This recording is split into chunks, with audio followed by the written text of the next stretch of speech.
வெகு காலத்துக்கு முன்னாடி தர்மாங்கதபுரத்தை தீரசேன் என்கிற மன்னன் ஆண்டு வந்தான். அவனுக்கு கல்யாணமாகியும் ஒரு குழந்தை கூட பிறக்கல. அவனும் கிழவனாகி விட்டா.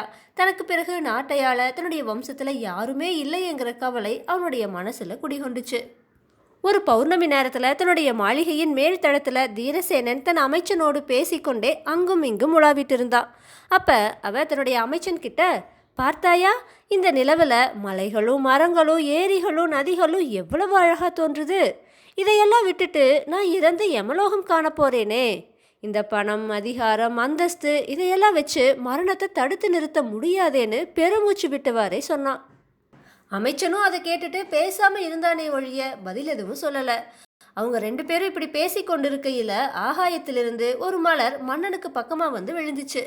தீரசேனன் அதை எடுத்து முகர்ந்து பார்த்து, ஆஹா, நல்ல வாசனையா இருக்கே, இது என்ன போன்னு கேட்டா. அமைச்சனும், எனக்கு தெரியலையே, இது ஆகாயத்திலிருந்து இங்க விழுந்திருக்கு.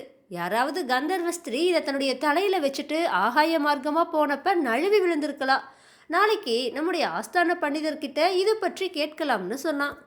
மறுநாள் தீரசேனன் ஆஸ்தான பண்டிதர்கிட்ட அந்த மலரை காட்டி, இது என்ன மலர்னு கேட்டா. அவரும், இதன் பெயர் அமிர்தவர்த்தினி, இதை கந்தர்வ ஸ்திரீகள் மிகவும் விரும்பி தம்முடைய தலையில அணிஞ்சுக்குவாங்க. இதுக்கு வயதானவர்களை இளைஞர்களா மாற்றும் சக்தி இருக்கு.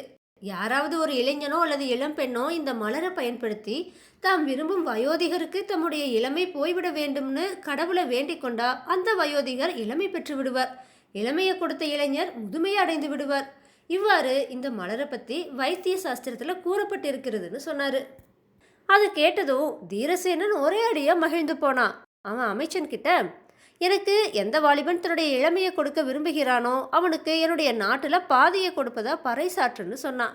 அவ்வாறே நாடெங்கும் அறிவிக்கப்பட்டுச்சு. ஆனா எந்த வாலிபனும் தன்னுடைய இளமையை கொடுக்க முன்வரல. அதனால தீரசேனன் தன் அமைச்சன் கிட்ட, நீ போய் யாராவது ஒரு வாலிபனை தேடி அழைத்துவான்னு சொன்னான். அமைச்சனும் யாராவது கிடைப்பார்களான்னு ஒரு சத்திரத்துக்கு போனான். அங்க பார்வையற்ற ஒருவனையோ வழிப்பால முகம் கோணி போன ஒருவனையும் பார்த்தா. அவங்க பிச்சை எடுத்துட்டு இருந்தாங்க. அமைச்சனும் அவங்கள நெருங்கி மன்னனுடைய அறிவிப்பை சொல்லி, உங்களில் யார் தம்முடைய இளமையை மன்னனுக்கு கொடுத்து பாதி நாட்டை அடைய போறீங்கன்னு மிடுக்கோடு கேட்டான். இருவருமே, நாங்கள் இப்படியே இருந்துட்டு போகிறோம், எங்களுக்கு நாடும் வேண்டாம் முதுமையும் வேண்டான்னு சொல்லி மறுத்துட்டாங்க. பிச்சைக்காரர்கள் கூட, அதுவும் ஊனமுற்றவர்கள் கூட மன்னனுக்காக தம்முடைய இளமையை விட்டுவிட தயாராக இல்லைங்கிறத பார்த்து அமைச்சன் ஆச்சரியப்பட்டான். அவன் மனம் சோர்ந்து அரண்மனைக்கு வந்தான். அந்த சமயத்துல மன்னன் கொள்ளைக்காரனான சிங்காரத்தை விசாரிச்சுட்டு இருந்தான். அவன் அன்றுதான் பிடிபட்டவன். மன்னன் அவனை பார்த்து, நீ உன்னுடைய குற்றங்களுக்கு என்ன சொல்கிறாய்ன்னு கேட்டான். சிங்காரம் அதுக்கு, அரசே, நான் அநியாயமா சம்பாதிப்பவர்களுடைய வீட்டில தான் கொள்ளையடித்த. அதுல கிடைத்தவற்றையெல்லாம் ஏழை எளியவர்களுக்கு பகிர்ந்து கொடுத்துட்ட. நான் ஸ்திரீகளிடமிருந்து எதையும் திருடல, அவங்களுக்கு எந்தவித தீங்கும் இழைத்ததும் இல்லை. என்னுடைய உயிரே போகும் நிலையில நான் ஆபத்துல சிக்கிய போதிலும் யாரையும் கொன்றது இல்லைன்னு சொன்னான். மன்னன் தீரசேனன் சிங்காரம் இப்படி கூறும்போது அவனுடைய முகத்தையே பார்த்துட்டு இருந்தான். அவன் சொன்னது எல்லாம் உண்மையாகத்தான் இருக்கும்னு இவன் நம்பினான். ஆனாலும் அவன் கொள்ளைக்காரன், அதனால அவனை தண்டித்தே ஆகணும். இப்படி அவன் யோசிக்கும் போது அமைச்சன் மன்னனை அணுகி, அரசே, இவன் இளைஞன், இவனை தண்டிக்கிறதுக்கு பதிலாக இவனுடைய இளமையை பெறலாம். இனிமே இந்த விசாரணையை நான் நடத்துறேன்னு சொல்லிட்டு சிங்காரத்தை அணுகுனான். அமைச்சன் சிங்காரத்தை நோக்கி, இதோ பார் சிங்காரம், நீ புரிந்துள்ள குற்றங்களுக்கு உனக்கு மரண தண்டனை தான் விதிக்கணும் அப்படின்னு சொல்லிட்டு இருக்கும்போதே சிங்காரம் குறுக்கிட்டு, நான் என்னுடைய இளமையை மன்னனுக்கு தந்துடணும், அப்போதுதான் நான் உயிர் தப்ப முடியும்னு தானே சொல்ல போறீங்க. எனக்கு பாதி நாடும் கிடைக்கும்னு ஆசை காட்டவும் போகிறீங்க, அப்படித்தானேன்னு கேட்டா. இது கேட்ட அமைச்சனும், ஆமா, நீ இதுக்கு சம்மதிக்கிறாயான்னு கேட்டா. சிங்காரம் பலமா சிரிச்சு, மன்னர் என்ன மனப்பூர்வமா மன்னித்திருந்தாலோ அல்லது சட்டப்படி என்ன தண்டித்திருந்தாலோ அவருடைய நேர்மையை பாராட்டியிருப்ப. நான் அவர் நேர்மையாக நடப்பார்னு நினைச்சு அவருக்கு என்னுடைய இளமையை தரலான்னு தான் வேண்டுமனே வீரர்கள் கிட்ட அகப்பட்டு கொண்டேன். ஆனா நான் எதிர்பார்த்ததற்கு நேர்மாறா நடந்திருக்கு. மன்னர் சுயநலம் கொண்டு என்ன பயன்படுத்த பார்க்கிறாரு. இது மகா கேவலமான செயல். அதனால நான் என்னுடைய இளமையை கொடுக்க கூடாதுங்கிற முடிவுக்கு இப்ப வந்துட்டேன்னு சொன்னான். இதை கேட்ட அமைச்சன் கோபம் கொண்டு, நீ இப்படி பேசியதற்கே உனக்கு மரண தண்டனை விதிக்கலாமேன்னு சொன்னான். சிங்காரம் சற்றும் பயப்படாம, ஆஹா, தாராளமா விதியுங்க, ஆனா இதுக்கு பயந்து நான் பேரம் பேசி என்னுடைய உயிரை காத்து கொள்ள மாட்டேன்னு சொன்னான். சிங்காரம் இப்படி சொன்னதை கேட்டு மன்னன் தீரசேனன் கற்சிலை போல ஆனான். அவமானத்தால தலை குடிந்தா. வெகு நேரம் வரைக்கும் எதுவும் பேசாம யோசிச்சுட்டு இருந்தா.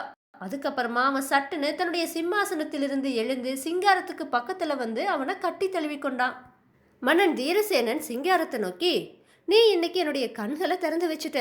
நீ ஒரு முனிவருக்கு சமம். வாழ்க்கையோட கடைசி படியில் உள்ள என்ன கடை தேர வைக்க நீ வந்தது என்னுடைய மாபெரும் பாக்கியமே. எனக்கு பின்னாடி இந்த நாட்டை ஆள என்னுடைய வம்சத்துல யாருமே இல்லை. எனக்கு குழந்தையே பிறக்கல. அதனால உன்னை என்னுடைய வாரிசா ஏத்து இந்த நாட்டை உன்கிட்ட ஒப்படைச்சிட்டு நான் சன்னியாசியாகி காட்டுக்கு போய் தவம் செய்து மீத வாழ்நாட்களை கழிக்கிறேன்னு சொன்னான். தீரசேனன் தான் சொன்னபடியே சிங்காரத்தை நாட்டின் மன்னனாக்கி விட்டு சன்னியாசியாகி கானகத்துக்கு போனான். வேதாளம் இந்த கதையை விக்ரமாதித்தன் கிட்ட சொல்லி, மன்னனே, தீரசேனன் புத்திபூர்வமாகத்தான் நடந்து கொண்டானா அல்லது முதுமையின் காரணமாக அவனது புத்தி தடுமாறியதா? ஏன்னா ஒரு சாதாரண கொள்ளைக்காரனை முனிவர்னு சொன்னானே, அது மட்டும் இல்லாம தன்னுடைய நாட்டையே அந்த கொள்ளைக்காரனுக்கு கொடுத்து விட்டானே, இது முட்டாள்தனமாக இல்லையா? கொள்ளைக்காரனை நாட்டின் மன்னனாக ஆக்கியதோடு நில்லாமல் தீரசேனன் சந்நியாசம் மேற்கொண்டு கானகத்திற்கு வேறு சென்று விட்டானே, இதெல்லாம் புத்தி சுவாதீனம் உள்ளவன் செய்யும் செயல்களா என்ன? என்னுடைய இந்த கேள்விகளுக்கு சரியான விடைகள் தெரிந்திருந்தும் நீ கூறாவிட்டால் உன்னுடைய தலை சுக்கு நூறாக வெடித்துவிடும்னு சொல்லிச்சு. இதை கேட்ட விக்ரமாதித்தன் வேதாளத்துக்கிட்ட, தீரசேனனோட செய்கைகளை பார்த்தா அவன் எல்லாத்தையும் நல்லா யோசித்து பார்த்து சரியான முடிவையே எடுத்திருப்பது தெரியுது. சில சமயங்கள்ல அறிவாளிகளும் மதிமயங்குவதும் உண்டு. அவ்விதமாகத்தான் தீரசேனன் தன்னுடைய மரணம் பற்றி கவலைப்பட்டா. ஆனா கொள்ளைக்காரனுடைய அஞ்சா நெஞ்சமும் அவன் சொன்னதும் தீரசேனனுடைய கண்களை திறந்துருச்சு. நேர்மையும் துணிச்சலும் கொண்ட ஒரு இளைஞன் தனக்கு ஞானோபதேசம் செய்த ரிஷின்னு சொல்லி அவன்கிட்ட நாட்டையே கொடுத்துட்டான். தடுக்க முடியாத மரணத்தை வரவேற்கவே தீரசேனன் சன்னியாசியாகி கானகம் சென்றான்னு சொன்னான். விக்ரமாதித்தனோட இந்த சரியான பதிலால அவனுடைய மௌனம் கலைஞ்சது. அவன் சுமந்து வந்த வேதாளம் உயர கிளம்பி போய் மறுபடியும் முருங்கை மரத்துல ஏறிடுச்சு. தன்னோட முயற்சியில சற்றும் மனம் தளராத விக்ரமாதித்தன் மறுபடியும் முருங்கை மரத்துல ஏறி அதுல தொங்கிட்டு இருந்த வேதாளத்தை பிடிச்சு கீழே இறக்கி மீண்டும் நடக்க துவங்கினான்.